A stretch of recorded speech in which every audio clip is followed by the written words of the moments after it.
Hi friends, welcome back to our channel. Friends, ಇವತ್ತಿನ ವಿಡಿಯೋದಲ್ಲಿ boat neck blouse ಅನ್ನ ನಾವು ಯಾವ ರೀತಿ ಸ್ಟಿಚ್ ಮಾಡ್ಕೊಳ್ಬೇಕು ಅಂತ ಸ್ಟೆಪ್ ಬೈ ಸ್ಟೆಪ್ ಹೇಳ್ಕೊಡ್ತೀನಿ. ಆಲ್ರೆಡಿ ನಾನು ಇದ್ರ ಕಟಿಂಗ್ ವಿಡಿಯೋನ ಅಪ್ಲೋಡ್ ಮಾಡಿದ್ದೀನಿ. ಕಟಿಂಗ್ ವಿಡಿಯೋನ ಅಪ್ಲೋಡ್ ಮಾಡಿದ್ಮೇಲೆ ತುಂಬಾ ಕಮೆಂಟ್ಸ್ ಬಂದಿದೆ ಇದ್ರ ಸ್ಟಿಚಿಂಗ್ ಹೇಳ್ಕೊಡಿ ಅಂತ ಹೇಳ್ಬಿಟ್ಟು. ಅದಕ್ಕೋಸ್ಕರ ಇವತ್ತು ನಾನು ಸ್ಟಿಚಿಂಗ್ ವಿಡಿಯೋನ ಮಾಡಿ ನಿಮಗೆ ತೋರಿಸ್ತಾ ಇದ್ದೀನಿ. ಇನ್ನು ಯಾರಾದರೂ ಕಟಿಂಗ್ ವಿಡಿಯೋ ನೋಡಿಲ್ಲ ಅಂದ್ರೆ ಅದ್ರ ಲಿಂಕ್ ಡಿಸ್ಕ್ರಿಪ್ಷನ್ ಅಲ್ಲಿ ಇರುತ್ತೆ, ಒಂದ್ಸಲ ನೀವು ಚೆಕ್ ಮಾಡಿ.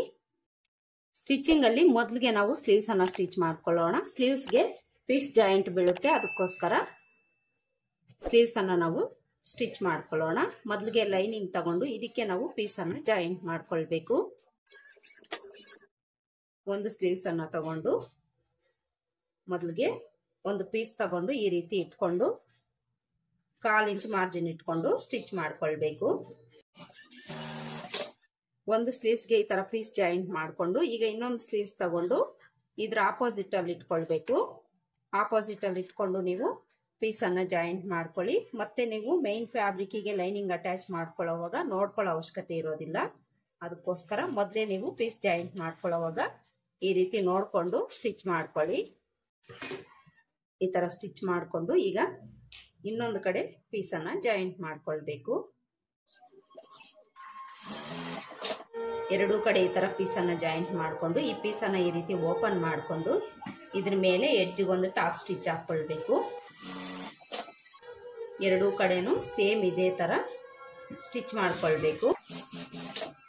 ಸ್ಟಿಚ್ ಮಾಡ್ಕೊಂಡು ಈ ಕ್ಲಾತ್ ಎಷ್ಟು ಬೇಕಾಗಿರುತ್ತೋ ನೋಡ್ಕೊಂಡು ಎಕ್ಸ್ಟ್ರಾ ಇದ್ರೆ ಕಟ್ ಮಾಡಿ ತೆಗೆದ್ಬಿಡಿ.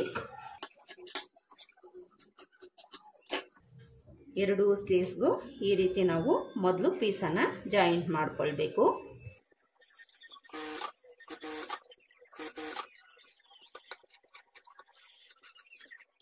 ಎರಡು ಲೈನಿಂಗಿಗೂ ಪೀಸನ್ನ ಜಾಯಿಂಟ್ ಮಾಡಿಕೊಂಡು ಈಗ ಮೈನ್ ಫ್ಯಾಬ್ರಿಕ್ ಅನ್ನ ತಗೊಳ್ಬೇಕು. ಮೈನ್ ಫ್ಯಾಬ್ರಿಕ್ ತಗೊಂಡು ಸೀದಾ ಸೈಡು ಮೇಲೆ ಬರೋ ಥರ ಇಟ್ಕೊಳ್ಳಿ. ಸೀದಾ ಸೈಡ್ ಮೇಲೆ ಬರೋ ಥರ ಇಟ್ಕೊಂಡು ಒಂದು ಲೈನಿಂಗ್ ಪೀಸನ್ನು ತಗೊಂಡು ಇಲ್ಲಿ ನಾವು ಪೀಸನ್ನು ಜಾಯಿಂಟ್ ಮಾಡ್ಕೊಂಡಿರ್ತೀವಲ್ಲ ಈ ಕೂಳೆ ಮೇಲೆ ಬರೋ ಥರ ಇಟ್ಕೊಳ್ಬೇಕು. ಈ ಥರ ಇಟ್ಕೊಂಡು ಕಡೆ ಎಡ್ಜಲ್ಲಿ 1/2 ಇಂಚ್ ಮಾರ್ಜಿನ್ ಇಟ್ಕೊಂಡು ಸ್ಟಿಚ್ ಮಾಡ್ಕೊಳ್ಬೇಕು. ಈ ರೀತಿ ಸ್ಟಿಚ್ ಮಾಡಿಕೊಂಡು ಈಗ ಲೈನಿಂಗನ್ನು ಈ ಥರ ಓಪನ್ ಮಾಡಿಕೊಂಡು ಲೈನಿಂಗ್ ಮೇಲೇನೆ ಈ ಎಡ್ಜಿಗೆ ಒಂದು ಟಾಪ್ ಸ್ಟಿಚ್ ಹಾಕ್ಕೊಳ್ಬೇಕು. ಸ್ಟಿಚ್ ಮಾಡಿಕೊಂಡು ಲೈನಿಂಗನ್ನು ಇನ್ಸೈಡ್ಗೆ ಫೋಲ್ಡ್ ಮಾಡಿಕೊಂಡು ಈ ಎಡ್ಜಲ್ಲಿ ಇನ್ನೊಂದು ಸ್ಟಿಚ್ಚನ್ನು ಹಾಕ್ಕೊಳ್ಳಿ.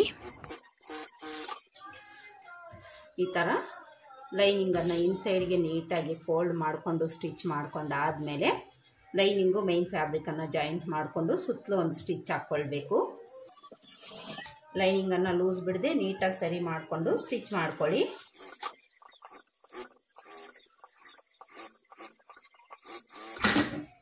ಈ ಥರ ಲೈನಿಂಗು ಮೈನ್ ಫ್ಯಾಬ್ರಿಕನ್ನು ಜಾಯಿಂಟ್ ಮಾಡಿಕೊಂಡು ಮೈನ್ ಫ್ಯಾಬ್ರಿಕ್ಕು ಎಕ್ಸ್ಟ್ರಾ ಏನಾದರೂ ಇದ್ದರೆ ಕಟ್ ಮಾಡಿ ತೆಗೆದುಬಿಡಿ.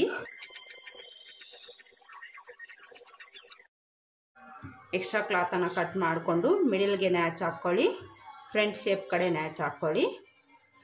ಈಗ ಮೈನ್ ಫ್ಯಾಬ್ರಿಕ್ಗೂ ಸಹ ಇಲ್ಲಿ ನಾನು ಪೀಸನ್ನು ಜಾಯಿಂಟ್ ಮಾಡ್ಕೊಳ್ಬೇಕು. ಮೈನ್ ಫ್ಯಾಬ್ರಿಕ್ ಪೀಸನ್ನು ತಗೊಂಡು ಈ ಮೈನ್ ಫ್ಯಾಬ್ರಿಕನ್ನು ಉಲ್ಟಾ ಸೀದಾ ಚೆಕ್ ಮಾಡಿಕೊಂಡು ಸೀದಾ ಸೈಡು ಇದ್ರ ಮೇಲೆ ಇಟ್ಕೊಳ್ಬೇಕು.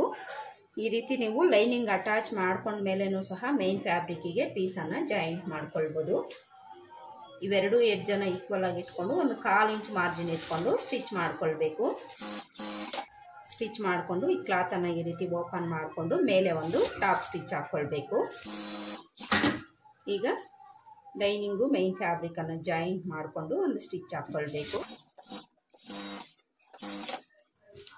ಈ ಥರ ಸ್ಟಿಚ್ ಹಾಕ್ಕೊಂಡು ಈಗ ಈ ಎಕ್ಸ್ಟ್ರಾ ಕ್ಲಾತ್ನ ಕಟ್ ಮಾಡ್ಕೊಳ್ಬೇಕು. ಕಟ್ ಮಾಡಿಕೊಂಡು ಇದೇ ಕ್ಲಾತನ್ನು ತಗೊಂಡು ಈ ಕಡೆಯೂ ಸಹ ಪೀಸ್ ಜಾಯಿಂಟ್ ಮಾಡ್ಕೊಳ್ಬೇಕು.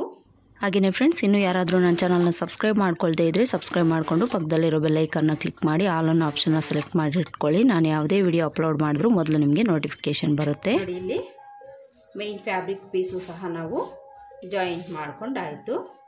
ಒಂದು ಸ್ಲೀವ್ಸನ್ನು ನಾನು ಸ್ಟಿಚ್ ಮಾಡಿ ತೋರಿಸಿದ್ದೀನಲ್ಲ, ಸೇಮ್ ಇದೇ ಥರ ನೀವು ಇನ್ನೊಂದು ಸ್ಲೀವ್ಸ್ನೂ ಸಹ ಸ್ಟಿಚ್ ಮಾಡ್ಕೊಳ್ಳಿ.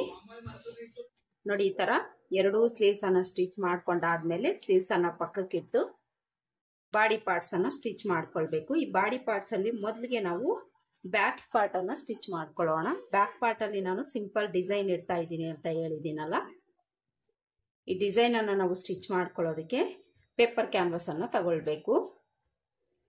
ಪೇಪರ್ ಕ್ಯಾನ್ವಾಸನ್ನು ಈ ಥರ ಡಬಲ್ ಫೋಲ್ಡಿಂಗಲ್ಲಿ ಇಲ್ಲಿ ನಾವು ನೆಕ್ ಲೆಂತು ನೆಕ್ ವಿಡ್ತು ಎಷ್ಟು ಇಟ್ಟಿರ್ತೀವೋ ಅದಕ್ಕಿಂತ 1-2 ಇಂಚ್ ಲೆಂತು ವಿಡ್ತು ಜಾಸ್ತಿ ಇರೋ ಥರ ತಗೊಳ್ಬೇಕು. ಇಲ್ಲಿ ನಾವು ಡಬಲ್ ಫೋಲ್ಡಿಂಗಲ್ಲಿ ಜಾಸ್ತಿ ತಗೊಳ್ಬೇಕು, ಸಿಂಗಲ್ ಫೋಲ್ಡಿಂಗಲ್ಲಿ ಅಲ್ಲ. ಇದನ್ನು ನೀವು ನೋಡ್ಕೊಳ್ಳಿ. ಪೇಪರ್ ಕ್ಯಾನ್ವಾಸನ್ನು ನಾವು ಈ ಥರ ಡಬಲ್ ಫೋಲ್ಡಿಂಗ್ ಮಾಡಿಕೊಂಡು ಕ್ಲೋಸ್ ಪಾರ್ಟು ನಮ್ಮ ಕಡೆ ಇಟ್ಕೊಂಡು ಇಲ್ಲೇನು ನಾವು ನೆಕ್ ಡಿಸೈನ್ ಮಾರ್ಕ್ ಮಾಡ್ಕೊಂಡಿದ್ದೀವೋ ಅದನ್ನು ಈ ಪೇಪರ್ ಕ್ಯಾನ್ವಾಸ್ ಮೇಲೆ ನಾವು ಡ್ರಾ ಮಾಡ್ಕೊಳ್ಬೇಕು. ಮೊದಲಿಗೆ ನಾವಿಲ್ಲಿ ಲೆಂತನ್ನು ಮಾರ್ಕ್ ಮಾಡ್ಕೊಳ್ಬೇಕು. ಲೆಂತ್ ನಾವಿಲ್ಲಿ ನೆಕ್ ಲೆಂತು 10.5 ಇಂಚ್ ಇಟ್ಟಿದ್ದೀವಿ. ಇದಕ್ಕೆ 1/4 ಇಂಚ್ ಆ್ಯಡ್ ಮಾಡಿಕೊಂಡು 10.75 ಇಂಚ್ಗೆ ಇಲ್ಲಿ ನಾವು ಮಾರ್ಕ್ ಮಾಡ್ಕೊಳ್ಬೇಕು. ಮಾರ್ಕ್ ಮಾಡಿಕೊಂಡು ಇಲ್ಲೊಂದು ಲೈನ್ ಹಾಕ್ಕೊಳ್ಬೇಕು. ಇನ್ನು ನೆಕ್ ವಿಡ್ತನ್ನು ನಾವು ಇಲ್ಲಿ ಎಷ್ಟು ಇಟ್ಟಿದ್ದೀವೋ ಅದಕ್ಕೆ 1/4 ಇಂಚ್ ಆ್ಯಡ್ ಮಾಡಿಕೊಂಡು ಮಾರ್ಕ್ ಮಾಡ್ಕೊಳ್ಬೇಕು. ಈಗ ನೆಕ್ ಲೆಂತ್ ಮಾರ್ಕ್ ಮಾಡ್ಕೊಳ್ಬೇಕು. ನೆಕ್ ಲೆಂತ್ ಸಹ ಇಲ್ಲಿ ನಾವು ಎಷ್ಟು ಇಟ್ಟಿದ್ದೀವೋ ಅದಕ್ಕೆ 1/4 ಇಂಚ್ ಆ್ಯಡ್ ಮಾಡಿಕೊಂಡು ಮಾರ್ಕ್ ಮಾಡ್ಕೊಳ್ಬೇಕು. ಮಾರ್ಕ್ ಮಾಡಿಕೊಂಡು ಇಲ್ಲೊಂದು ಬಾಕ್ಸ್ ಅನ್ನ ಡ್ರಾ ಮಾಡಿಕೊಂಡು ಬೋಟ್ ನೆಕ್ ಶೇಪ್ ಅನ್ನ ಡ್ರಾ ಮಾಡ್ಕೊಳ್ಬೇಕು. ಈ ಕರ್ವ್ ಸ್ಕೇಲ್ ಇಟ್ಕೊಂಡು ನೀಟಾಗಿ ಒಂದು ಶೇಪ್ ಅನ್ನ ಡ್ರಾ ಮಾಡ್ಕೊಳ್ಳಿ. ಈ ನೆಕ್ ಡಿಸೈನ್ ಅನ್ನ ಮಾರ್ಕ್ ಮಾಡ್ಕೊಳ್ಳೋದಕ್ಕೆ ಈ ವಿಡ್ತ್ ನಾವಿಲ್ಲಿ 3 ಇಂಚ್ ಇಟ್ಟಿದ್ದೀವಿ. ಇದಕ್ಕೆ 1/4 ಇಂಚ್ ಆ್ಯಡ್ ಮಾಡಿಕೊಂಡು 3/4 ಇಂಚ್ಗೆ ಮಾರ್ಕ್ ಮಾಡ್ಕೊಳ್ಬೇಕು. ಸೇಮ್ ವಿಡ್ತ್ ಇಲ್ಲೂ ಸಹ ಮಾರ್ಕ್ ಮಾಡಿಕೊಂಡು ಇಲ್ಲೊಂದು ಬಾಕ್ಸ್ ಅನ್ನ ಡ್ರಾ ಮಾಡಿಕೊಂಡು ಇದರಲ್ಲಿ ನಾವು ನೆಕ್ ಶೇಪ್ ಅನ್ನ ಡ್ರಾ ಮಾಡ್ಕೊಳ್ಬೇಕು. ಸೇಮ್ ನಿಮಗೆ ಈ ಡಿಸೈನ್ ಬೇಕು ಅಂದ್ರೆ ಇದನ್ನ ನೀವು ಡ್ರಾ ಮಾಡ್ಕೊಳ್ಬೋದು, ಬೇರೆ ಡಿಸೈನ್ ಬೇಕಾಗಿದ್ರು ನೀವು ಡ್ರಾ ಮಾಡ್ಕೊಳ್ಬೋದು. ನಾನಿಲ್ಲಿ ಈ ರೀತಿ ಕೊಟ್ಟು ಈ ಪ್ಲೇಸಲ್ಲಿ ಕಟ್ ವರ್ಕ್ ಅನ್ನ ಕೊಡ್ತೀನಿ. ಇಲ್ಲಿಂದ ನೋಡ್ಕೊಳ್ಳಿ, ವಿಡ್ತ್ ಕರೆಕ್ಟಾಗಿರೋ ಥರ ನೀವು ಈ ಕಟ್ ವರ್ಕ್ ಡಿಸೈನ್ ಅನ್ನ ಮಾರ್ಕ್ ಮಾಡ್ಕೊಳ್ಬೇಕಾಗತ್ತೆ.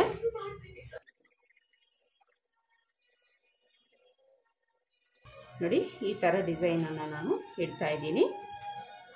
ಈ ಥರ ನಿಮ್ಗೆ ಯಾವ ಡಿಸೈನ್ ಬೇಕೋ ಅದನ್ನ ಮಾರ್ಕ್ ಮಾಡಿಕೊಂಡು ಈ ಮಾರ್ಕಿಂಗಿಗಿಂತ 1 ಇಲ್ಲ 1.5 ಇಂಚು ವಿಡ್ತ್ಗೊಂದು ಮಾರ್ಕ್ ಮಾಡ್ಕೊಳ್ಳಿ. ಈ ಥರ ಮಾರ್ಕ್ ಮಾಡಿಕೊಂಡು ಇದನ್ನ ನಾವು ಕಟ್ ಮಾಡ್ಕೊಳ್ಬೇಕು. ಕಟ್ ಮಾಡ್ಕೊಳ್ಳೋದಕ್ಕೂ ಮುಂಚೆ ಈ ರೀತಿ 1-2 ಗುಂಡ್ಪಿನ್ ಹಾಕ್ಕೊಂಡು ಕಟ್ ಮಾಡ್ಕೊಳ್ಳಿ. ಯಾವ ಕಡೆ ಈ ಕಡೆ ಹೋಗೋ ಚಾನ್ಸಸ್ ಇರುತ್ತೆ, ಅದಕ್ಕೋಸ್ಕರ. ಹಾಗೆಯೇ ಫ್ರೆಂಡ್ಸ್, ಇದುವರೆಗೂ ನನ್ನ ಚಾನಲ್ನ ಯಾರಾದರೂ ಸಬ್ಸ್ಕ್ರೈಬ್ ಮಾಡ್ಕೊಳ್ದೆ ನೋಡ್ತಾ ಇದ್ದರೆ ಪ್ಲೀಸ್ ಸಬ್ಸ್ಕ್ರೈಬ್ ಮಾಡ್ಕೊಂಡು ನೋಡಿ. ಸಬ್ಸ್ಕ್ರೈಬ್ ಮಾಡಿಕೊಂಡು ಪಕ್ಕದಲ್ಲಿರೋ ಬೆಲ್ಲೈಕನ್ನ ಕ್ಲಿಕ್ ಮಾಡಿ ಆಲ್ ಅನ್ನೋ ಆಪ್ಷನ್ನ ಸೆಲೆಕ್ಟ್ ಮಾಡಿ ಇಟ್ಕೊಳ್ಳಿ. ಇದೇ ಥರ ಟೈಲರಿಂಗ್ ವೀಡಿಯೋಸ್ ಅನ್ನೋದು ನಾನು ಡೈಲಿ ಅಪ್ಲೋಡ್ ಮಾಡ್ತಾ ಇರ್ತೀನಿ. ಅಪ್ಲೋಡ್ ಮಾಡಿದ ತಕ್ಷಣ ನಿಮಗೆ ನೋಟಿಫಿಕೇಷನ್ ಬರುತ್ತೆ. ನೋಡಿ, ಈ ಥರ ಕಟ್ ಮಾಡಿಕೊಂಡು ಈ ಗುಂಡ್ಪಿನ್ಸನ್ನು ತೆಗೆದುಬಿಟ್ಟು ಇದನ್ನು ಈ ಥರ ಓಪನ್ ಮಾಡ್ಕೊಳ್ಬೇಕು. ನೋಡಿ, ಇಲ್ಲಿ ನಮಗೆ ಈ ಡಿಸೈನ್ ಅನ್ನೋದು ಈ ಥರ ಕಾಣಿಸುತ್ತೆ. ಇದನ್ನು ನಾವೀಗ ಲೈನಿಂಗನ್ನು ತಗೊಂಡು ಇದ್ರ ಮೇಲೆ ಇಟ್ಕೊಂಡು ಇದನ್ನು ನಾವು ಪೇಸ್ಟ್ ಮಾಡ್ಕೊಳ್ಬೇಕು. ಈ ಥರ ನೀಟಾಗಿ ಮಿಡಿಲ್ಗೆ ಇಟ್ಕೊಳ್ಬೇಕು. ಹಾಗೆಯೇ ಈ ಲೆಂತು ನಾವು ಎಷ್ಟಕ್ಕೆ ಮಾರ್ಕ್ ಮಾಡ್ಕೊಂಡಿರ್ತೀರೋ ಅಷ್ಟಕ್ಕೆ ನೀಟಾಗಿ ಈ ಥರ ಇಟ್ಕೊಂಡು ಇದನ್ನು ನಾವು ಪೇಸ್ಟ್ ಮಾಡ್ಕೊಳ್ಬೇಕು. ಈ ಥರ ಇಟ್ಕೊಂಡು ನೀವು ಪೇಸ್ಟ್ ಮಾಡ್ಕೊಳ್ಳೋವಾಗ ಪೇಪರ್ ಕ್ಯಾನ್ವಾಸಲ್ಲಿ ಶೈನಿಂಗ್ ಬಂದಿರುತ್ತಲ್ಲ, ಇದನ್ನು ಇದ್ರ ಮೇಲೆ ಅಂದರೆ ಲೈನಿಂಗ್ ಮೇಲೆ ಬರೋ ಥರ ಈ ರೀತಿ ಇಟ್ಕೊಂಡು ಐರನ್ ಬಾಕ್ಸನ್ನು ಹೀಟ್ ಮಾಡಿ ಇದ್ರ ಮೇಲೆ ನೀವು ಐರನ್ ಮಾಡಿದ್ದೀವಿ ಅಂದರೆ ಇದು ಪೇಸ್ಟ್ ಆಗಿಬಿಡುತ್ತೆ. ಇದನ್ನು ನಾನೀಗ ಪೇಸ್ಟ್ ಮಾಡ್ಕೊಂಡು ಬರ್ತೀನಿ. ನೋಡಿ, ಇಲ್ಲಿ ನಾನು ಈ ಪೇಪರ್ ಕ್ಯಾನ್ವಾಸನ್ನು ಪೇಸ್ಟ್ ಮಾಡ್ಕೊಂಡಿದ್ದೀನಿ. ಪೇಸ್ಟ್ ಮಾಡಿಕೊಂಡು ಇಲ್ಲಿ ನಾವು ಒಂದ್ಸಲ ಸ್ಟಿಚ್ ಮಾಡ್ಕೊಂಡ್ಬಿಡೋಣ. ಇದ್ರ ಮೇಲೆ ನಾವು ಒಂದ್ಸಲ ಸ್ಟಿಚ್ ಮಾಡ್ಕೊಂಡಿದ್ದೀವಿ ಅಂದರೆ ಇದು ಸ್ಟಿಪ್ ಆಗಿರುತ್ತೆ. ಎಷ್ಟೇ ನಾವು ಪೇಸ್ಟ್ ಮಾಡಿಕೊಂಡ್ರೂ ಸಹ ಸ್ವಲ್ಪ ಹೊತ್ತಿಗೆ ಇದು ನಮಗೆ ಎದ್ದು ಬಿಡುತ್ತೆ. ಅದಕ್ಕೋಸ್ಕರ ಒಂದ್ಸಲ ನಾವೊಂದು ಸ್ಟಿಚ್ ಹಾಕ್ಕೊಳ್ಳೋಣ.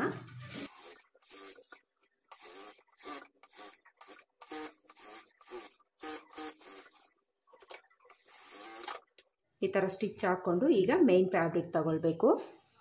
ಮೇನ್ ಫ್ಯಾಬ್ರಿಕನ್ನು ತಗೊಂಡು ಸೀದಾ ಸೈಡು ಮೇಲೆ ಹಾಕ್ಕೊಳ್ಬೇಕು. ಸೀದಾ ಸೈಡನ್ನು ಮೇಲೆ ಹಾಕ್ಕೊಂಡು ಈ ಲೈನಿಂಗನ್ನು ಇದ್ರ ಮೇಲೆ ಈ ಥರ ಹಾಕ್ಕೊಳ್ಬೇಕು. ಇಲ್ಲಿ ನಾವು ಪೇಪರ್ ಕ್ಯಾನ್ವಾಸನ್ನು ಅಟ್ಯಾಚ್ ಮಾಡ್ಕೊಂಡಿದ್ದೀವೋ ಇದು ಮೇಲೇ ಇರಬೇಕು. ಈ ಥರ ಇಟ್ಕೊಳ್ಳಿ. ಈ ಥರ ಇಟ್ಕೊಂಡು ಒಂದೆರಡು ಗುಂಡು ಪಿನ್ಸನ್ನು ಹಾಕ್ಕೊಳ್ಳಿ. ಈ ಥರ ಒಂದೆರಡು ಗುಂಡು ಪಿನ್ ಹಾಕ್ಕೊಂಡು ಈಗ ನಾವು ಈ ಪೇಪರ್ ಕ್ಯಾನ್ವಾಸ್ ಎಡ್ಜಲ್ಲೇ ಸ್ಟಿಚ್ ಬೀಳೋ ಥರ ಸ್ಟಿಚ್ ಹಾಕ್ಕೊಳ್ಬೇಕು. ಕ್ಯಾನ್ವಾಸ್ ಎಡ್ಜಿಗೆ ಇಲ್ಲಾಂದರೆ ಒಂದು ಚೂರು ಎಡ್ಜಲ್ಲಿ ಕ್ಯಾನ್ವಾಸ್ ಮೇಲೆ ಸ್ಟಿಚ್ ಬಿದ್ದರೂ ಪರವಾಗಿಲ್ಲ, ಎಡ್ಜಿಗೆ ನೀವು ಸ್ಟಿಚ್ ಹಾಕ್ಕೊಳ್ಳಿ.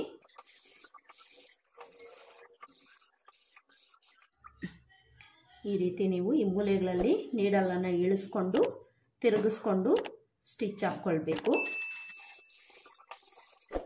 ಪ್ರತಿಯೊಂದು ಮೂಲೆಯಲ್ಲೂ ನೀಡಲನ್ನು ಇಳಿಸ್ಕೊಂಡು ಈ ರೀತಿ ತಿರುಗಿಸ್ಕೊಂಡು ನೀಟಾಗಿ ಈ ಕಟ್ ವರ್ಕ್ ಶೇಪನ್ನು ಸ್ಟಿಚ್ ಮಾಡ್ಕೊಳ್ಬೇಕು.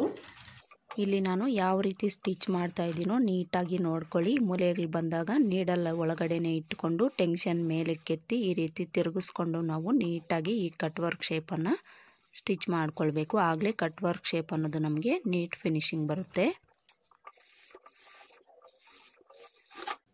ಈ ಥರ ನೀಟಾಗಿ ಸ್ಟಿಚ್ ಮಾಡಿಕೊಂಡು ಗುಂಡು ಪಿನ್ಸನ್ನು ತೆಗೆದುಬಿಟ್ಟು ಇಲ್ಲಿ ನಾವು ಮಿಡಿಲಲ್ಲಿರೋ ಕ್ಲಾತನ್ನು ಈ ಸ್ಟಿಚ್ ಪಕ್ಕದಲ್ಲೇ ಒಂದು 1/4 ಇಂಚು ಕ್ಲಾತ್ ಬಿಟ್ಟು ಉಳಿದಿರೋದನ್ನು ಕಟ್ ಮಾಡ್ಕೊಳ್ಬೇಕು.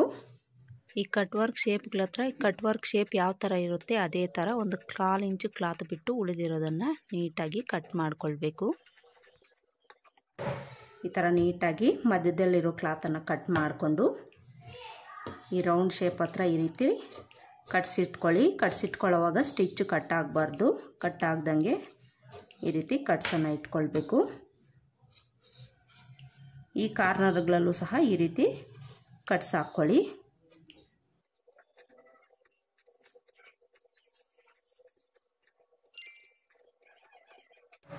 ಈ ಥರ ಕಟ್ಸನ್ನು ಇಟ್ಕೊಂಡು ಈಗ ಇದನ್ನು ನಾವು ನೀಟಾಗಿ ಓಪನ್ ಮಾಡಿಕೊಳ್ಬೇಕು.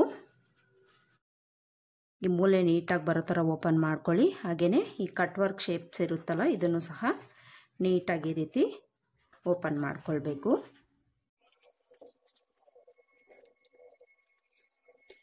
ನೋಡಿ ಇಲ್ಲಿ ಕಟ್ ವರ್ಕ್ ಶೇಪ್ ಅನ್ನೋದು ನಮಗೆ ಎಷ್ಟು ನೀಟಾಗಿ ಬಂದಿದೆ. ಈ ಕಟ್ ವರ್ಕ್ ಶೇಪ್ಸು ನೀಟಾಗಿ ಬರಬೇಕಾದ್ರೆ ನಾವು ಪೇಪರ್ ಕ್ಯಾನ್ವಾಸನ್ನು ಯೂಸ್ ಮಾಡಿ ಸ್ಟಿಚ್ ಮಾಡ್ಕೊಳ್ಬೇಕು. ಆಗಲೇ ಈ ಶೇಪ್ಸ್ ಅನ್ನೋದು ನೀಟಾಗಿ ಬರುತ್ತೆ. ಈ ಮೂಲೆಗಳೇನಾದರೂ ನೀಟಾಗಿ ಬಂದಿಲ್ಲ ಅಂದರೆ ಸಣ್ಣದೊಂದು ಸ್ಕ್ರೂ ಡ್ರೈವರ್ ತಗೊಂಡು ಈ ರೀತಿ ಈ ಮೂಲೆನ ಓಪನ್ ಮಾಡ್ಕೊಳ್ಳಿ.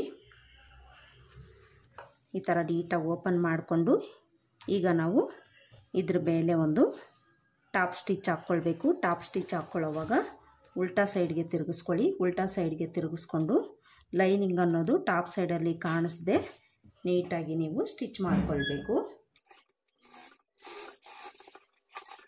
ಈ ಕಟ್ ವರ್ಕ್ ಶೇಪ್ಸು ನೀಟಾಗಿ ಬರಬೇಕು, ನೋಡ್ಕೊಳ್ಳಿ, ನೋಡಿಕೊಂಡು ಸ್ಟಿಚ್ ಹಾಕ್ಕೊಳ್ಳಿ. ಹಾಗೆಯೇ ಇಲ್ಲಿ ನಾನು ಒಂದು ವಿಷಯನ ಹೇಳಬೇಕು. ಈ ರೀತಿ ನೀವು ಡಿಸೈನ್ಸನ್ನು ಸ್ಟಿಚ್ ಮಾಡ್ಕೊಳ್ಬೇಕಾದ್ರೆ ಪೇಪರ್ ಕ್ಯಾನ್ವಾಸನ್ನು ಯೂಸ್ ಮಾಡ್ತಿರಲ್ಲ, ಇದನ್ನು ನಾನು ಇಲ್ಲಿ ಲೈನಿಂಗ್ ಮೇಲೆ ಡೈರೆಕ್ಟಾಗಿ ಇಟ್ಕೊಂಡು ಸ್ಟಿಚ್ ಮಾಡ್ಕೊಳ್ತಾ ಇದ್ದೀನಿ. ಯಾಕೆ ಅಂದರೆ ಮೇಯ್ನ್ ಫ್ಯಾಬ್ರಿಕ್ಕು ಸ್ವಲ್ಪ ದಪ್ಪ ಇದೆ, ಔಟ್ ಸೈಡ್ಗೆ ನಮಗೆ ಈ ಪೇಪರ್ ಕ್ಯಾನ್ವಾಸ್ ಅನ್ನೋದು ಕಾಣಿಸೋದಿಲ್ಲ. ಅದಕ್ಕೋಸ್ಕರ ನಾನು ಡೈರೆಕ್ಟಾಗಿ ಲೈನಿಂಗಿಗೆ ಈ ಪೇಪರ್ ಕ್ಯಾನ್ವಾಸನ್ನು ಅಟ್ಯಾಚ್ ಮಾಡಿ ಸ್ಟಿಚ್ ಮಾಡ್ತಾ ಇದ್ದೀನಿ. ಆದರೆ ಇಲ್ಲಿ ನೀವು ಮೇನ್ ಫ್ಯಾಬ್ರಿಕ್ ಏನಾದರೂ ತೆಳ್ಳಗಿದೆ ಅಂದರೆ ಈ ಕ್ಯಾನ್ವಾಸ್ ಅನ್ನೋದು ನಮಗೆ ಔಟ್ಸೈಡ್ ಕಾಣಿಸುತ್ತೆ.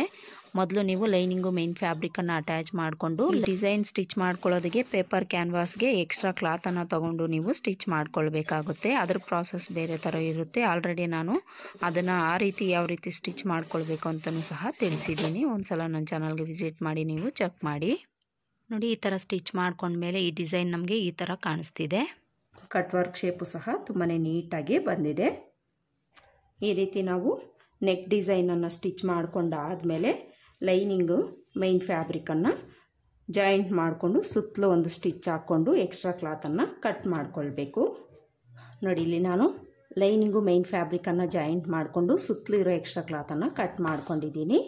ಈಗ ನಾವು ಈ ನೆಕ್ಕಿಗೆ ಪೈಪಿಂಗನ್ನು ಸ್ಟಿಚ್ ಮಾಡ್ಕೊಳ್ಬೇಕು. ನೀವು ಪೈಪಿಂಗ್ ಬೇಕಂದರೆ ಸ್ಟಿಚ್ ಮಾಡ್ಕೊಳ್ಳಿ, ಇಲ್ಲಾಂದರೆ ಲೇಸ್ ಆದರೂ ಅಟ್ಯಾಚ್ ಮಾಡ್ಕೊಳ್ಳಿ, ಇಲ್ಲಾಂದರೆ ಈಗೇನು ನೀವು ಸ್ಟಿಚ್ ಮಾಡ್ಕೊಳ್ಬೋದು. ಇಲ್ಲಿ ನಾನು ಪೈಪಿಂಗನ್ನು ಕೊಡ್ತಾ ಇದ್ದೀನಿ. ಪೈಪಿಂಗ್ ಕೊಡೋದಕ್ಕೆ ಸ್ಯಾರಿ ಕ್ಲಾತನ್ನು ತೊಗೊಂಡಿದ್ದೀನಿ. ಸ್ಯಾರಿ ಕ್ಲಾತಲ್ಲಿ ಕ್ರಾಸ್ ಪೀಸಸನ್ನು ಕಟ್ ಮಾಡಿಕೊಂಡು ಒಂದು ಸೈಡು ನಾವು ಈ ರೀತಿ ಫೋಲ್ಡ್ ಮಾಡಿಕೊಂಡು ಸ್ಟಿಚ್ ಮಾಡ್ಕೊಳ್ಬೇಕು. ಸ್ಟಿಚ್ ಮಾಡಿಕೊಂಡು ಈ ಸೀದಾ ಸೈಡು ಮೇಲೆ ಇಟ್ಕೊಳ್ಬೇಕು, ರಾಂಗ್ ಸೈಡು ಕೆಳಗಡೆ ಇಟ್ಕೊಳ್ಬೇಕು. ಹಾಗೆಯೇ ಬ್ಲೌಸ್ನ ಉಲ್ಟಾ ಸೈಡು ಮೇಲೆ ಇಟ್ಕೊಳ್ಬೇಕು, ಸೀದಾ ಸೈಡು ಕೆಳಗಡೆ ಇಟ್ಕೊಳ್ಬೇಕು. ಈ ಕ್ಲಾತನ್ನು ತಗೊಂಡು ಸೀದಾ ಸೈಡು ಸೀದಾ ಮೇಲೇ ಬರಬೇಕು. ಈ ಥರ ಇಟ್ಕೊಂಡು ಈ ಪೈಪಿಂಗ್ ಕ್ಲಾತನ್ನು ಈ ನೆಕ್ ಪಾರ್ಟ್ಗಿಂತ ಒಂಚೂರು ಈ ಕಡೆಗೆ ಇಟ್ಕೊಂಡು ಸ್ಟಿಚ್ ಮಾಡ್ಕೊಳ್ಬೇಕು. ಆಲ್ರೆಡಿ ನಾವಿಲ್ಲಿ ಒಂದು ಟಾಪ್ ಸ್ಟಿಚ್ಚನ್ನು ಹಾಕ್ಕೊಂಡಿರ್ತೀವಲ್ಲ, ಅದ್ರ ಮೇಲೇ ಸ್ಟಿಚ್ ಮಾಡ್ಕೊಂಡಿದ್ದೀವಿ ಅಂದರೆ ಸರಿ ಹೋಗುತ್ತೆ.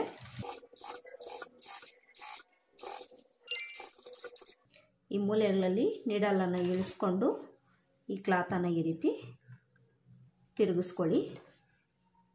ಈ ಥರ ತಿರುಗಿಸ್ಕೊಂಡು ನೀವು ಸ್ಟಿಚ್ ಮಾಡ್ಕೊಳ್ಬೇಕು. ಇಲ್ಲಿ ಯಾವುದೇ ಥರ ನೀವು ಫ್ರಿಲ್ ಹಿಡಿಯೋ ಅವಶ್ಯಕತೆ ಇಲ್ಲ. ಈ ರೀತಿ ತಿರುಗಿಸ್ಕೊಂಡು ನೀವು ಸ್ಟಿಚ್ ಮಾಡ್ಕೊಳ್ಳಿ. ಕಟ್ ವರ್ಕ್ ಶೇಪ್ ಅನ್ನೋದು ನೀಟಾಗಿ ಬರೋ ಥರ ಈ ರೀತಿ ತಿರುಗಿಸ್ಕೊಂಡು ನೀವು ಸ್ಟಿಚ್ ಮಾಡ್ಕೊಳ್ಬೇಕು. ಈ ಮೂಲೆಗಳಲ್ಲಿ ನೀಡಲನ್ನು ಇಳಿಸ್ಕೊಂಡು ಈ ರೀತಿ ತಿರುಗಿಸ್ಕೊಂಡು ನೀವು ಸ್ಟಿಚ್ ಮಾಡ್ಕೊಳ್ಳಿ.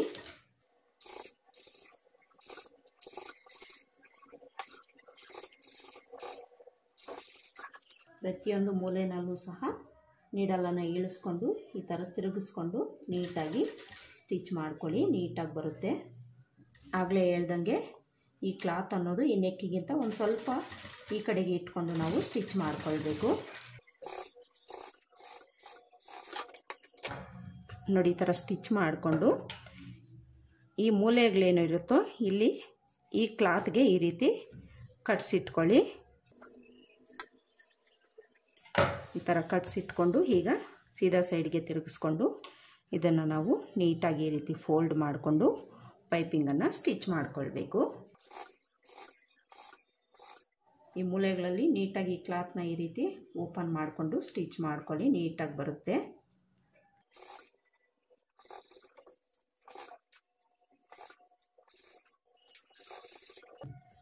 ಈ ಮೂಲೆಗಳಲ್ಲಿ ನೀಟಾಗಿ ನೀಡಲನ್ನು ಇಳಿಸ್ಕೊಂಡು ತಿರುಗಿಸ್ಕೊಂಡು ಸ್ಟಿಚ್ ಮಾಡ್ಕೊಳ್ಬೇಕು. ಯಾವುದೇ ಮೂಲೆಯಲ್ಲಾದರೂ ನೀಟಾಗಿ ನೀಡಲನ್ನು ಇಳಿಸ್ಕೊಂಡು ಪೈಪಿಂಗನ್ನು ನೀವು ಸ್ಟಿಚ್ ಮಾಡ್ಕೊಳ್ಳಿ.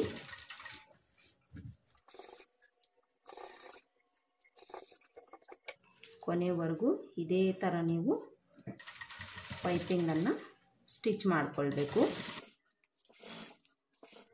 ನೋಡಿ, ಇಲ್ಲಿ ನಾನು ನೀಟಾಗಿ ಪೈಪಿಂಗನ್ನು ಸ್ಟಿಚ್ ಮಾಡ್ಕೊಂಡಾಯಿತು.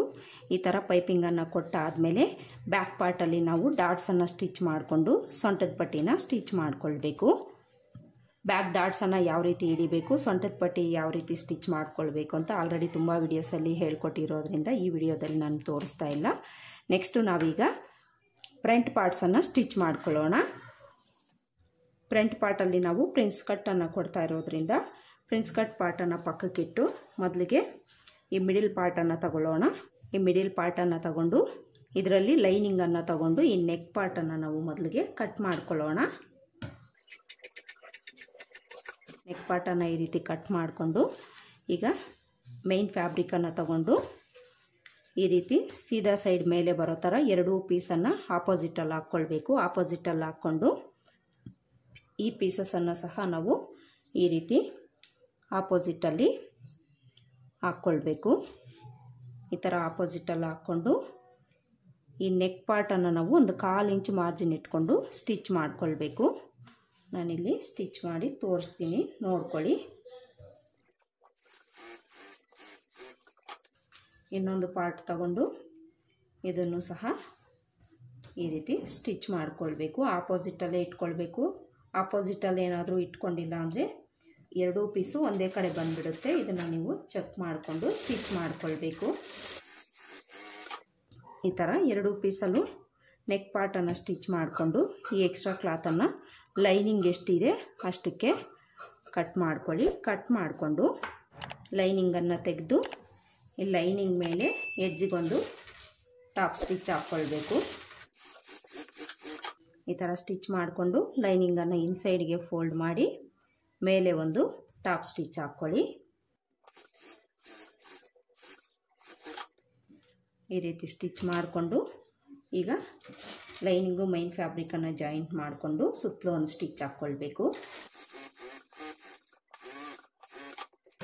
ಸುತ್ತಲೂ ಒಂದು ಸ್ಟಿಚ್ ಹಾಕ್ಕೊಂಡು ಎಕ್ಸ್ಟ್ರಾ ಕ್ಲಾತ್ ಇದ್ದರೆ ಕಟ್ ಮಾಡಿ ತೆಗೆದುಬಿಡಿ. ಈ ಥರ ಕಟ್ ಮಾಡಿಕೊಂಡು ಈ ಬಸ್ಟ್ ಪಾಯಿಂಟ್ ಹತ್ರ ನ್ಯಾಚ್ ಹಾಕ್ಕೊಂಡು ಈ ಪಾರ್ಟನ್ನು ಪಕ್ಕಕ್ಕಿಟ್ಟು ಸೇಮ್ ಇದೇ ಥರ ಇನ್ನೊಂದು ಪೀಸ್ನೂ ಸಹ ನೀವು ಸ್ಟಿಚ್ ಮಾಡಿಕೊಳ್ಬೇಕು.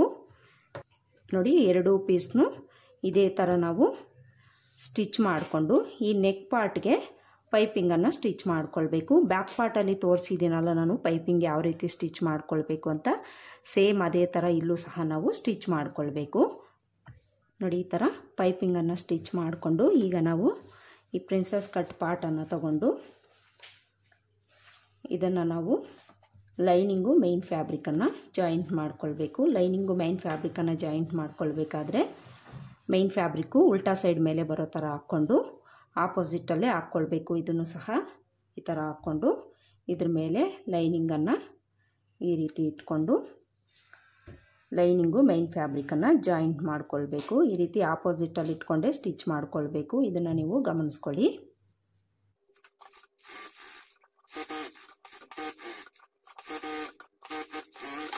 ಈ ಥರ ಎರಡೂ ಕಡೆ ಪಾರ್ಟನ್ನು ಲೈನಿಂಗು ಮೈನ್ ಫ್ಯಾಬ್ರಿಕ್ ಜಾಯಿಂಟ್ ಮಾಡಿಕೊಂಡು ಸುತ್ತಲೂ ಇರೋ ಎಕ್ಸ್ಟ್ರಾ ಕ್ಲಾತ್ನ ಈ ರೀತಿ ಕಟ್ ಮಾಡಿಕೊಳ್ಬೇಕು. ಕಟ್ ಮಾಡಿಕೊಂಡು ಬಸ್ಟ್ ಪಾಯಿಂಟ್ ಹತ್ರ ನಾಚ್ ಹಾಕ್ಕೊಳ್ಳಿ. ಈ ರೀತಿ ಪ್ರಿನ್ಸಸ್ ಕಟ್ ಪಾರ್ಟನ್ನು ಲೈನಿಂಗು ಮೈನ್ ಫ್ಯಾಬ್ರಿಕ್ ಜಾಯಿಂಟ್ ಮಾಡಿಕೊಂಡು ಈ ಮಿಡಲ್ ಪಾರ್ಟನ್ನು ತಗೊಂಡು ಇದನ್ನು ಸೀದಾ ಸೈಡ್ ಮೇಲೆ ಇಟ್ಕೊಂಡು ಪ್ರಿನ್ಸ್ ಕಟ್ ಪಾರ್ಟನ್ನು ನಾವು ಇದಕ್ಕೆ ಅಟ್ಯಾಚ್ ಮಾಡಿಕೊಳ್ಬೇಕು. ನೋಡ್ಕೊಳ್ಳಿ, ಯಾವ ಪೀಸು ಯಾವ ಕಡೆ ಬರುತ್ತೆ ನೋಡಿಕೊಂಡು ನೀವು ಅಟ್ಯಾಚ್ ಮಾಡ್ಕೊಳ್ಬೇಕಾಗುತ್ತೆ. ಮೊದಲಿಗೆ ಈ ಬಸ್ಟ್ ಪಾಯಿಂಟ್ ನಾಚಸ್ ಇರುತ್ತಲ್ಲ ಎರಡೂ ಪಾರ್ಟಲ್ಲೂ ಇದನ್ನು ಈ ರೀತಿ ಕೂರಿಸ್ಕೊಂಡು ಇಲ್ಲಿಂದ ಮೊದಲಿಗೆ ಒಂದು ಸೈಡ್ಗೆ ಅಟ್ಯಾಚ್ ಮಾಡಿಕೊಳ್ಬೇಕು. ಇಲ್ಲಿ ನೀವು ಒಂದು 1/2 ಇಂಚ್ ಮಾರ್ಜಿನ್ ಇಟ್ಕೊಂಡು ಸ್ಟಿಚ್ ಮಾಡ್ಕೊಳ್ಳಿ. ಹಾಗೆಯೇ ಇವೆರಡೂ ಸೀದಾ ಸೈಡು ಒಂದ್ರ ಮೇಲೆ ಒಂದು ಇಟ್ಕೊಳ್ಬೇಕು.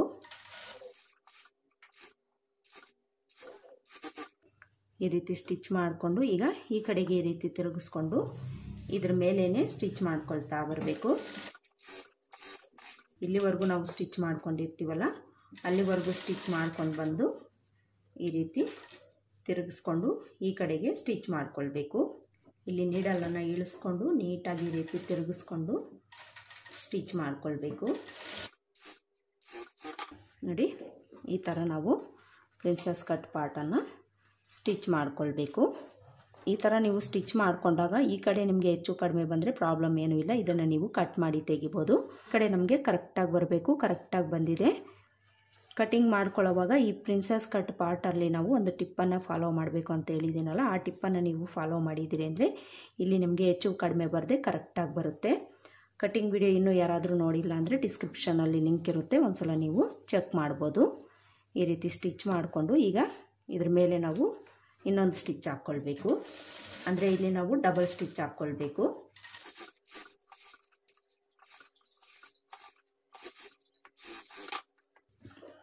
ಇಲ್ಲಿ ನಾನು ಒಂದು ಕಡೆ ಪ್ರಿನ್ಸ್ ಕಟ್ ಪಾರ್ಟನ್ನು ಯಾವ ರೀತಿ ಸ್ಟಿಚ್ ಮಾಡ್ಕೊಳ್ಬೇಕು ಅಂತ ತೋರಿಸಿದ್ದೀನಲ್ಲ, ಸೇಮ್ ಇದೇ ಥರ ನೀವು ಇನ್ನೊಂದು ಕಡೆಯೂ ಸಹ ಸ್ಟಿಚ್ ಮಾಡ್ಕೊಳ್ಳಿ. ಸ್ಟಿಚ್ ಮಾಡಿಕೊಂಡು ಇಲ್ಲಿ ಎಕ್ಸ್ಟ್ರಾ ಇರೋ ಕ್ಲಾತನ್ನು ಕಟ್ ಮಾಡ್ಕೊಳ್ಬೇಕು. ಇಲ್ಲಿಂದ ಇಷ್ಟರಲ್ಲೇ ಕಟ್ ಮಾಡ್ಕೊಳ್ಬೇಕು. ಈ ಕಡೆ ಎಲ್ಲ ಕಟ್ ಮಾಡಬಾರ್ದು. ಈ ಥರ ಎರಡೂ ಕಡೆಯೂ ಪ್ರಿನ್ಸಸ್ ಕಟ್ ಪಾರ್ಟನ್ನು ಸ್ಟಿಚ್ ಮಾಡಿಕೊಂಡು ಇಲ್ಲಿ ಮಿಡಿಲಲ್ಲಿ ನಿಮಗೆ ಡಾಟ್ ಏನಾದರೂ ಬೇಕು ಅಂದರೆ ನೀವು ಸ್ಟಿಚ್ ಮಾಡ್ಕೊಳ್ಬೋದು. ಉಸ್ಪಟ್ಟಿ ಕಾಜಪಟ್ಟಿ ಲೆಂತ್ ಏನಾದರೂ ನಿಮಗೆ ಕಡಿಮೆ ಬೇಕು ಅಂದರೆ ಇಲ್ಲಿ ಒಂದು ಡಾಟನ್ನು ನೀವು ಇಟ್ಕೊಳ್ಳಿ, ಇಲ್ಲ ಅಂದರೆ ಬೇಡ. ಇಲ್ಲಿ ನಾನು ಒಂದು ಡಾಟನ್ನು ಹಿಡಿತೀನಿ. ಎರಡೂ ಪಾರ್ಟಲ್ಲೂ ಈ ರೀತಿ ನೀವು ಎಲ್ಲಿ ಡಾಟನ್ನು ಹಿಡಿಬೇಕೋ ಅಲ್ಲಿ ಒಂದು ನಾಚ್ ಹಾಕ್ಕೊಂಡು ಅಲ್ಲಿ ನೀವು ಈ ರೀತಿ ಫೋಲ್ಡ್ ಮಾಡಿಕೊಂಡು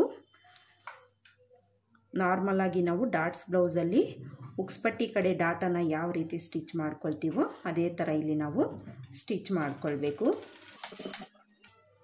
ಒಂದು 2 ಇಂಚ್ ಲೆಂತ್ಗೆ ಸ್ಟಿಚ್ ಮಾಡ್ಕೊಳ್ಳಿ. ನೋಡಿ, ಈ ಥರ ಒಂದು 2 ಇಂಚ್ ಲೆಂತ್ಗೆ ಸ್ಟಿಚ್ ಮಾಡ್ಕೊಳ್ಳಿ. ಎರಡೂ ಕಡೆನೂ ಇದೇ ಥರ ನೀವು ಸ್ಟಿಚ್ ಮಾಡ್ಕೊಳ್ಬೇಕು. ನೋಡಿ, ಇಲ್ಲಿ ನಾನು ಉಕ್ಸ್ಪಟ್ಟಿ ಕಡೆ ಡಾಟ್ನೂ ಸಹ ಹಿಡ್ದಿದ್ದೀನಿ. ನಿಮಗೆ ಬೇಕು ಅಂದರೆ ಈ ಡಾಟನ್ನು ಹಿಡೀರಿ, ನೀವು ಬೇಡ ಅಂದರೆ ಬೇಡ. ಈ ಥರ ಎರಡೂ ಕಡೆ ಉಕ್ಸ್ಪಟ್ಟಿ ಕಡೆ ಡಾಟ್ಸನ್ನು ಸ್ಟಿಚ್ ಮಾಡಿಕೊಂಡು ಈಗ ನಾವು ಇದಕ್ಕೆ ಸೊಂಟದ ಪಟ್ಟಿನ ಸ್ಟಿಚ್ ಮಾಡ್ಕೊಳ್ಬೇಕು. ಸೊಂಟದ ಪಟ್ಟಿಗೆ ಒಂದು 2 ಇಂಚ್ ಅಗಲದ ಕ್ಲಾತನ್ನು ತೊಗೊಂಡು ಒಂದು ಸೈಡು ಒಂದು 1/2 ಇಂಚ್ ಈ ರೀತಿ ಫೋಲ್ಡ್ ಮಾಡಿಕೊಂಡು ಸ್ಟಿಚ್ ಮಾಡ್ಕೊಳ್ಳಿ.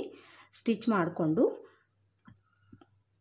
ಈ ಬ್ಲೌಸನ್ನು ಸೀದಾ ಸೈಡ್ ಮೇಲೆ ಇಟ್ಕೊಂಡು ಈ ಪೀಸಲ್ಲಿ ಕೂಳೆ ಇರುತ್ತಲ್ಲ ಇದನ್ನ ಮೇಲೆ ಇಟ್ಕೊಳ್ಬೇಕು. ಈ ಸೀದಾ ಸೈಡು ಇದ್ರ ಮೇಲೆ ಇಟ್ಕೊಂಡು ಒಂದು 1/2 ಇಂಚ್ ಮಾರ್ಜಿನ್ ಇಟ್ಕೊಂಡು ಇಲ್ಲಿ ನಾವು ಸ್ಟಿಚ್ ಮಾಡ್ಕೊಳ್ಬೇಕು. ಸ್ಟಿಚ್ ಮಾಡಿಕೊಂಡು ಈ ಪಟ್ಟಿನ ಈ ರೀತಿ ಓಪನ್ ಮಾಡಿಕೊಂಡು ಇದ್ರ ಮೇಲೆ ಎಡ್ಜ್ಗೊಂದು ಸ್ಟಿಚ್ ಹಾಕ್ಕೊಳ್ಬೇಕು. ಈಗ ಈ ಪಟ್ಟಿನ ಇನ್ಸೈಡ್ಗೆ ಫೋಲ್ಡ್ ಮಾಡಿಕೊಂಡು ಎಡ್ಜಲ್ಲಿ ಒಂದು ಸ್ಟಿಚ್ ಹಾಕ್ಕೊಳ್ಬೇಕು. ಈ ಥರ ಸ್ಟಿಚ್ ಮಾಡಿಕೊಂಡು ಎಕ್ಸ್ಟ್ರಾ ಕ್ಲಾತ್ ಇದ್ದರೆ ಈ ರೀತಿ ಕಟ್ ಮಾಡ್ಕೊಳ್ಳಿ. ಸೇಮ್ ಇದೇ ಥರ ಇನ್ನೊಂದು ಕಡೆ ಪಾರ್ಟ್ಗೂ ಸಹ ನೀವು ಸೊಂಟದ ಪಟ್ಟಿನ ಸ್ಟಿಚ್ ಮಾಡಿಕೊಂಡು ಉಕ್ಸ್ಪಟ್ಟಿ ಕಾಜಾಪಟ್ಟಿನ ಅಟ್ಯಾಚ್ ಮಾಡ್ಕೊಳ್ಬೇಕು. ಉಕ್ಸ್ಪಟ್ಟಿ ಕಾಜಾಪಟ್ಟಿ ಅಟ್ಯಾಚ್ ಮಾಡ್ಕೊಳ್ಳೋದು ತುಂಬ ವೀಡಿಯೋಸಲ್ಲಿ ತೋರಿಸಿದ್ದೀನಿ. ಈ ವಿಡಿಯೋದಲ್ಲಿ ತೋರಿಸೋ ಅವಶ್ಯಕತೆ ಇಲ್ಲ ಅಂತ ತೋರಿಸ್ತಾ ಇಲ್ಲ. ನೋಡಿ, ಇಲ್ಲಿ ನಮಗೆ ಫ್ರಂಟ್ ಪಾರ್ಟು ಸಹ ರೆಡಿ ಆಯಿತು. ಫ್ರಂಟ್ ಪಾರ್ಟನ್ನು ರೆಡಿ ಮಾಡಿಕೊಂಡು ಆಲ್ರೆಡಿ ನಾವು ಬ್ಯಾಕ್ ಪಾರ್ಟನ್ನು ರೆಡಿ ಮಾಡ್ಕೊಂಡಿದ್ದೀವಲ್ಲ, ಇದನ್ನು ತಗೊಂಡು ನಾವು ಶೋಲ್ಡರ್ ಜಾಯಿಂಟ್ ಮಾಡ್ಕೊಳ್ಬೇಕು. ಬ್ಯಾಕ್ ಪಾರ್ಟನ್ನು ಈ ರೀತಿ ಸೀದಾ ಸೈಡ್ ಮೇಲೆ ಬರೋ ಥರ ಹಾಕ್ಕೊಳ್ಳಿ. ಈ ಥರ ಹಾಕ್ಕೊಂಡು ಫ್ರಂಟ್ ಪಾರ್ಟನ್ನು ಇದ್ರ ಮೇಲೆ ಈ ಥರ ಇಟ್ಕೊಳ್ಬೇಕು. ಸೀದಾ ಸೈಡು ಇದ್ರ ಮೇಲೆ ಇಟ್ಕೊಳ್ಬೇಕು. ಹಾಗೆಯೇ ಉಕ್ಸ್ಪಟ್ಟಿ ಕಾಜಾಪಟ್ಟಿ ಆಪೋಸಿಟಲ್ಲಿ ಇಟ್ಕೊಳ್ಬೇಕು. ಈ ಥರ ಇಟ್ಕೊಂಡು ಇಲ್ಲಿ ನಾವು ಶೋಲ್ಡರ್ಸನ್ನು ಈಕ್ವಲ್ ಆಗಿ ಇಟ್ಕೊಂಡು 1/2 ಇಂಚ್ ಮಾರ್ಜಿನ್ಗೆ ಸ್ಟಿಚ್ ಮಾಡ್ಕೊಳ್ಬೇಕು. ಸ್ಟಾರ್ಟಿಂಗು ಎಂಡಲ್ಲಿ ರಫ್ ಹೊಡೆದು ಸ್ಟಿಚ್ ಮಾಡ್ಕೊಳ್ಳಿ. ಈ ಥರ ಸ್ಟಿಚ್ ಮಾಡಿಕೊಂಡು ಇದ್ರ ಮೇಲೆ ಇನ್ನೊಂದು ಸ್ಟಿಚ್ ಹಾಕ್ಕೊಳ್ಬೇಕು. ಅಂದರೆ ಇಲ್ಲಿ ನಾವು ಡಬಲ್ ಸ್ಟಿಚ್ ಹಾಕ್ಕೊಳ್ಬೇಕು.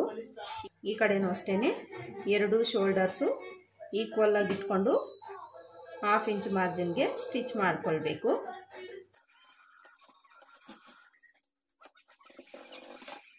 ಈ ಥರ 2 ಕಡೆ ಶೋಲ್ಡರ್ ಜಾಯಿಂಟ್ ಮಾಡಿಕೊಂಡು ಡಬಲ್ ಸ್ಟಿಚ್ ಹಾಕ್ಕೊಳ್ಳಿ. ನೋಡಿ, ಶೋಲ್ಡರ್ ಜಾಯಿಂಟ್ ಮಾಡ್ಕೊಂಡಾದ್ಮೇಲೆ ನಮಗೆ ಈ ರೀತಿ ಕಾಣಿಸುತ್ತೆ. ಶೋಲ್ಡರ್ ಜಾಯಿಂಟ್ ಮಾಡಿಕೊಂಡು ಶೋಲ್ಡರ್ಸನ್ನು ಈಕ್ವಲ್ ಆಗಿದೆಯಾ ಇಲ್ವಾ ಅಂತ ಚೆಕ್ ಮಾಡ್ಕೊಳ್ಳಿ. ಹಾಗೆಯೇ ಈ ಸೈಡ್ಸಲ್ಲಿ ಫ್ರಂಟು ಬ್ಯಾಕು ಈಕ್ವಲ್ ಆಗಿದೆಯಾ ಇಲ್ವಾ ಅಂತ ಒಂದ್ಸಲ ನೀವು ಚೆಕ್ ಮಾಡ್ಕೊಳ್ಳಿ. ಇಲ್ಲಿ ನನಗೆ ಈಕ್ವಲ್ ಆಗಿದೆ. ಈ ಥರ ನೀವು ಶೋಲ್ಡರ್ ಜಾಯಿಂಟ್ ಮಾಡ್ಕೊಂಡಾದ್ಮೇಲೆ ಶೋಲ್ಡರ್ಸು ಕರೆಕ್ಟ್ ಆಗಿದೆಯಾ ಇಲ್ವಾ ಅಂತ ಚೆಕ್ ಮಾಡ್ಕೊಳ್ಬೇಕು. ಹಾಗೆಯೇ ಸೈಡಲ್ಲಿ ಫ್ರಂಟು ಬ್ಯಾಕು ಈಕ್ವಲ್ ಆಗಿದೆಯಾ ಇಲ್ವಾ ಅಂತ ಚೆಕ್ ಮಾಡಿಕೊಂಡು ಸ್ಲೀವ್ಸ್ ಅಟ್ಯಾಚ್ ಮಾಡಿಕೊಂಡು ಸೈಡ್ ಜಾಯಿಂಟ್ ಮಾಡ್ಕೊಳ್ಬೇಕು. ಸ್ಲೀವ್ಸ್ ಅಟ್ಯಾಚ್ ಮಾಡ್ಕೊಳ್ಳೋದಾಗ್ಲಿ ಸೈಡ್ ಜಾಯಿಂಟ್ ಮಾಡ್ಕೊಳ್ಳೋದಾಗ್ಲಿ ನಾರ್ಮಲ್ ಬ್ಲೌಸಸ್ಗೆ ನಾವು ಯಾವ ರೀತಿ ಸ್ಟಿಚ್ ಮಾಡ್ಕೊಳ್ತೀವೋ ಅದೇ ಥರನೇ ನಾವು ಸ್ಟಿಚ್ ಮಾಡ್ಕೊಳ್ಬೇಕು. ಹಾಗೆಯೇ ಇಲ್ಲಿ ನಾನು ಬ್ಯಾಕ್ ಪಾರ್ಟಲ್ಲಿ ಡೋರಿಯನ್ನು ಕೊಡ್ತಾ ಇದ್ದೀನಿ. ಈ ಡೋರೀಸನ್ನು ನಾನು ಆಲ್ರೆಡಿ ರೆಡಿ ಮಾಡಿ ಇಟ್ಕೊಂಡಿದ್ದೀನಿ. ನಿಮ್ಗೆ ಯಾವ ಥರ ಡೋರೀಸ್ ಬೇಕಾಗಿರುತ್ತೋ ಅದನ್ನು ನೀವು ಈ ರೀತಿ ರೆಡಿ ಮಾಡ್ಕೊಳ್ಳಿ. ರೆಡಿ ಮಾಡಿಕೊಂಡು ಇದನ್ನು ನಾವು ಬ್ಯಾಕ್ ಪಾರ್ಟಲ್ಲಿ ಇಲ್ಲಿ ನಾವು ಅಟ್ಯಾಚ್ ಮಾಡ್ಕೊಳ್ಬೇಕು. ಇಲ್ಲಿ ನೀವು ಸ್ಟಿಚ್ ಮಾಡ್ಕೊಳ್ಳೋವಾಗ ರಫ್ ಹೊಡೆದು ಸ್ಟಿಚ್ ಹಾಕ್ಕೊಳ್ಳಿ. ಇಲ್ಲಾಂದರೆ ಇದು ಕಿತ್ಕೊಂಡು ಬರೋ ಚಾನ್ಸಸ್ ಇರುತ್ತೆ. ಟೈ ಮಾಡ್ಕೊಂಡಾಗ ಸ್ವಲ್ಪ ಸ್ಟ್ರಾಂಗ್ ಆಗಿ ನೀವು ಇದನ್ನು ರಫ್ ಹೊಡೆದು ಸ್ಟಿಚ್ ಮಾಡ್ಕೊಳ್ಬೇಕು. 2 ಸೈಡು ಇದೇ ಥರ ಡೋರೀಸನ್ನು ನಾವು ಅಟ್ಯಾಚ್ ಮಾಡ್ಕೊಳ್ಬೇಕು. ಈ ರೀತಿ ಡೋರೀಸನ್ನು ಅಟ್ಯಾಚ್ ಮಾಡಿಕೊಂಡು ಎಕ್ಸ್ಟ್ರಾ ಥ್ರೆಡ್ ಏನಾದರೂ ಇದ್ದರೆ ಕಟ್ ಮಾಡ್ಕೊಳ್ಳಿ. ಇಲ್ಲಿ ನಾವು ಡೋರೀಸು ಸಹ ಅಟ್ಯಾಚ್ ಮಾಡ್ಕೊಂಡಾಯಿತು. ಇನ್ನು ಉಳಿದಿರೋದು ಸ್ಲೀವ್ಸ್ ಅಟ್ಯಾಚ್ ಮಾಡಿಕೊಂಡು ಸೈಡ್ ಜಾಯಿಂಟ್ ಮಾಡ್ಕೊಳ್ಳೋದು. ಅದನ್ನು ನಾನು ಆಲ್ರೆಡಿ ತೋರಿಸಿರೋದ್ರಿಂದ ಈ ವಿಡಿಯೋದಲ್ಲಿ ತೋರಿಸ್ತಾ ಇಲ್ಲ. ಫೈನಲ್ ಫಿನಿಶಿಂಗ್ ಆದಮೇಲೆ ಇದರ ಫಿನಿಶಿಂಗ್ ಯಾವ ರೀತಿ ಬಂದಿರುತ್ತೆ ಅಂತ ಒಂದ್ಸಲ ನಾನು ನಿಮಗೆ ತೋರಿಸ್ತೀನಿ. ನೋಡಿ, ಫೈನಲ್ ಆಗಿ ಬ್ಲೌಸ್ನ ಫಿನಿಶಿಂಗ್ ಅನ್ನೋದು ಈ ರೀತಿ ಬಂದಿದೆ. ಫ್ರಂಟ್ ಪಾರ್ಟಲ್ಲಿ ಈ ಥರ ಕಾಣಿಸ್ತಾ ಇದೆ. ಈ ಪ್ರಿನ್ಸ್ ಕಟ್ ಬ್ಲೌಸ್ ಅನ್ನೋದು ನಾವು ತುಂಬಾ ಈಸಿ ಮೆಥಡಲ್ಲಿ ಹಾಗೆಯೇ ಫಾಸ್ಟಾಗಿ ನಾವು ಸ್ಟಿಚ್ ಮಾಡ್ಕೊಳ್ಬೋದು. ಕ್ರಾಸ್ ಬೆಲ್ಟ್ ಕೊಟ್ಟು ಡಾಟ್ಸನ್ನು ಕೊಟ್ಟು ನಾವು ಸ್ಟಿಚ್ ಮಾಡ್ಕೊಳ್ಳೋದು ಸ್ವಲ್ಪ ಲೇಟ್ ಆಗುತ್ತೆ. ಪ್ರಿನ್ಸ್ ಕಟ್ ಬ್ಲೌಸ್ ಆದರೆ ನಾವು ಸ್ವಲ್ಪ ಬೇಗನೆ ಸ್ಟಿಚ್ ಮಾಡ್ಕೊಳ್ಬೋದು. ನೋಡಿ, ಫ್ರಂಟ್ ಪಾರ್ಟ್ ನೆಕ್ ಅನ್ನೋದು ಈ ರೀತಿ ಬಂದಿದೆ. ಸ್ಲೀವ್ಸ್ ಅನ್ನೋದು ಈ ಥರ ಬಂದಿದೆ. ಆರ್ಮೋಲಲ್ಲಿ ನಾವು ಸ್ಲೀವ್ಸ್ ಅಟ್ಯಾಚ್ ಮಾಡ್ಕೊಳ್ಳೋವಾಗ ಯಾವುದೇ ಥರ ಪ್ರಾಬ್ಲಮ್ ಅನ್ನೋದು ಬರಬಾರ್ದು. ಆಗಲೇ ಬ್ಲೌಸ್ ಫಿನಿಶಿಂಗ್ ಅನ್ನೋದು ನೀಟಾಗಿರುತ್ತೆ. ಇನ್ನು ಬ್ಯಾಕ್ ಪಾರ್ಟಲ್ಲಿ ಬ್ಯಾಕ್ ಪಾರ್ಟ್ ಡಿಸೈನ್ ಅನ್ನೋದು ಈ ರೀತಿ ಕಾಣಿಸ್ತಾ ಇದೆ. ನೋಡಿ, ಬ್ಯಾಕಲ್ಲಿ ಸಿಂಪಲ್ಲಾಗಿ ಈ ಕಟ್ ವರ್ಕ್ ಡಿಸೈನನ್ನು ಕೊಟ್ಟಿದ್ದೀನಲ್ಲ, ಇದ್ರ ಫಿನಿಶಿಂಗ್ ಅನ್ನೋದು ಈ ರೀತಿ ಬಂದಿದೆ. ಯಾವುದೇ ಡಿಸೈನ್ ಆಗಲಿ ನಾವು ಸ್ಟಿಚ್ ಮಾಡಿಕೊಂಡು ಫಿನಿಶಿಂಗ್ ಕೊಡೋದ್ರ ಮೇಲೆ ಡಿಪೆಂಡ್ ಆಗಿರುತ್ತೆ. ಫಿನಿಶಿಂಗ್ ನೀಟಾಗಿ ಬಂದಿದೆ ಅಂದರೆ ಬ್ಲೌಸ್ ಲುಕ್ಕು ಸಹ ತುಂಬಾ ಚೆನ್ನಾಗಿ ಕಾಣಿಸುತ್ತೆ. ಆದಷ್ಟು ನೀವು ಬ್ಲೌಸ್ಗಳಲ್ಲಿ ಫಿನಿಶಿಂಗನ್ನು ನೀಟಾಗಿ ಕೊಡಬೇಕು. ಈ ಬ್ಲೌಸ್ಗೆ ಈ ನೆಕ್ ಡಿಸೈನನ್ನು ನಾವು ಯಾವ ರೀತಿ ಸ್ಟಿಚ್ ಮಾಡ್ಕೊಳ್ಬೇಕು ಅಂತ ತುಂಬಾ ಕ್ಲಿಯರಾಗಿ ನಾನು ಹೇಳ್ಕೊಟ್ಟಿದ್ದೀನಿ. ಹಾಗೆಯೇ ಫ್ರಂಟಲ್ಲಿ ಪ್ರಿನ್ಸಸ್ ಕಟ್ಟನ್ನು ಯಾವ ರೀತಿ ಸ್ಟಿಚ್ ಮಾಡ್ಕೊಳ್ಬೇಕು ಅಂತಲೂ ಹೇಳ್ಕೊಟ್ಟಿದ್ದೀನಿ. ಸ್ಲೀವ್ಸ್ ಯಾವ ರೀತಿ ಸ್ಟಿಚ್ ಮಾಡ್ಕೊಳ್ಬೇಕು ಅಂತ ಹೇಳ್ಕೊಟ್ಟಿದ್ದೀನಿ. ಐ ಹೋಪ್ ಈ ವಿಡಿಯೋ ನಿಮಗೆ ಹೆಲ್ಪ್ ಆಗಿದೆ ಅಂತ ಅಂದ್ಕೊಳ್ತೀನಿ. ಹೆಲ್ಪ್ ಆಗಿದೆ ಅಂತ ಅನಿಸಿದರೆ ಲೈಕ್ ಮಾಡಿ, ಶೇರ್ ಮಾಡಿ, ಹಾಗೆಯೇ ಚಾನಲ್ನ ಸಬ್ಸ್ಕ್ರೈಬ್ ಮಾಡ್ಕೊಳ್ಳೋದನ್ನು ಮರಿಬೇಡಿ. ಮತ್ತೆ ಸಿಗೋಣ ಮತ್ತೊಂದು ವಿಡಿಯೋದಲ್ಲಿ. ಅಲ್ಲಿವರೆಗೂ ನಮಸ್ಕಾರ.